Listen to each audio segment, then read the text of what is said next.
Mari kita kenal salah satu sejarah Pagaruyung yang ada di Sumatera Barat. Sebelum itu mari subscribe dan like serta share.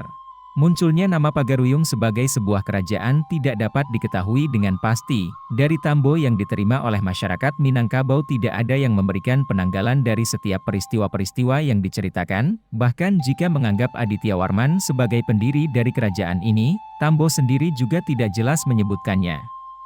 Namun dari beberapa prasasti yang ditinggalkan oleh Aditya Warman, menunjukkan bahwa Aditya Warman memang pernah menjadi raja di negeri tersebut, tepatnya menjadi Tuan Surawasa, sebagaimana penafsiran dari prasasti Batu Sangkar.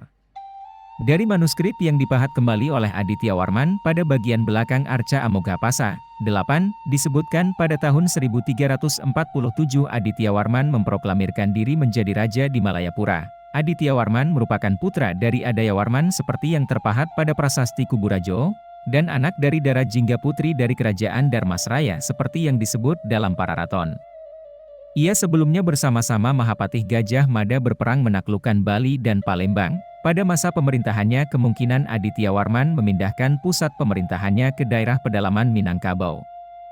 Dari prasasti Surwaso yang beraksara Melayu menyebutkan Aditya Warman menyelesaikan pembangunan selokan untuk mengairi Taman Nandana Sri Surawasa yang senantiasa kaya akan padi yang sebelumnya dibuat oleh pamannya yaitu Akarendra Warman yang menjadi raja sebelumnya, sehingga dapat dipastikan sesuai dengan adat Minangkabau, pewarisan dari mamak, paman, kepada kamanakan. Kemenakan telah terjadi pada masa tersebut walaupun kemungkinannya adat Minangkabau baru diterapkan oleh kerajaan Pagaruyung. Setelah beradaptasi dengan lingkungan masyarakat terutama di wilayah Luhak Nantigo di awal pemerintahannya. Sementara pada sisi lain dari saluran irigasi tersebut terdapat juga sebuah prasasti yang beraksara Nagari atau Tamil, sehingga dapat menunjukkan adanya sekelompok masyarakat dari selatan India dalam jumlah yang signifikan pada kawasan tersebut. Aditya Warman pada awalnya dikirim untuk menundukkan daerah-daerah penting di Sumatera, dan bertahta sebagai Raja Bawahan, Uparaja, dari Majapahit. Namun dari prasasti-prasasti yang ditinggalkan oleh raja ini belum ada satupun yang menyebut sesuatu hal yang berkaitan dengan bumi Jawa dan kemudian dari berita Tiongkok diketahui Aditya Warman pernah mengirimkan utusan ke Tiongkok sebanyak 6 kali selama rentang waktu 1371 sampai 1377.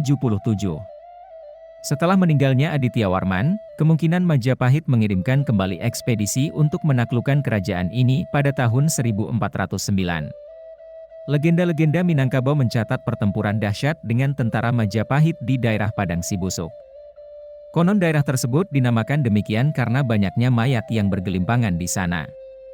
Menurut legenda tersebut tentara Jawa berhasil dikalahkan. Sebelum kerajaan ini berdiri, sebenarnya masyarakat di wilayah Minangkabau sudah memiliki sistem politik semacam konfederasi, yang merupakan lembaga musyawarah dari berbagai nagari dan luhak. Dilihat dari kontinuitas sejarah, Kerajaan Pagaruyung merupakan semacam perubahan sistem administrasi semata bagi masyarakat setempat, etnis Minang.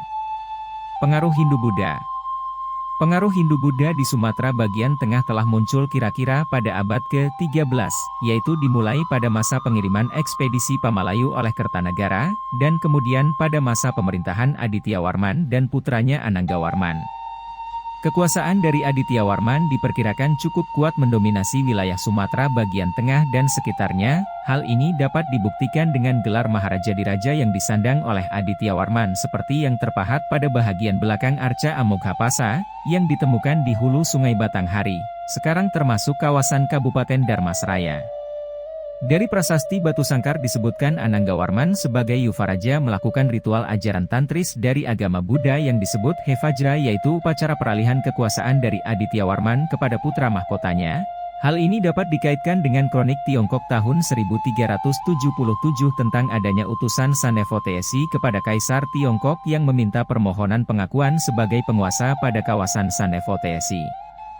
Beberapa kawasan pedalaman Sumatera Tengah sampai sekarang masih dijumpai pengaruhi agama Buddha antara lain kawasan percandian Padang Roco, kawasan percandian Padang Lawas dan kawasan percandian Muara Takus.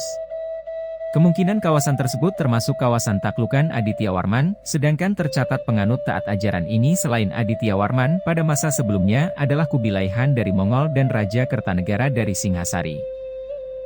Mari kita tunggu episode selanjutnya. Jangan lupa subscribe, like, share.